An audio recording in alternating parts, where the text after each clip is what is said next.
अगर आप या आपके घर में कोई भी बच्चा खांसी के दौरान कफ सिरप लेता है तो इस वीडियो को जरूर एंड तक देखिएगा, मैं बताता हूं क्यों। ये वीडियो बहुत जरूरी है।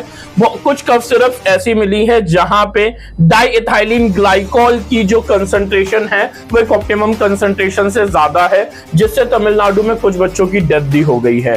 डाइएथाइलिन ग्लाइकॉल एक हार्मफुल सब्सटेंस होता है, केमिकल सब्सटेंस जो बॉडी में टॉक्सिसिटी क्रिएट करता है, जिससे डेथ हो सकती है। तो कफ सिरप को जितना अवॉइड किया जाए उतना अवॉइड करना चाहिए, स्पेशली बच्चों में।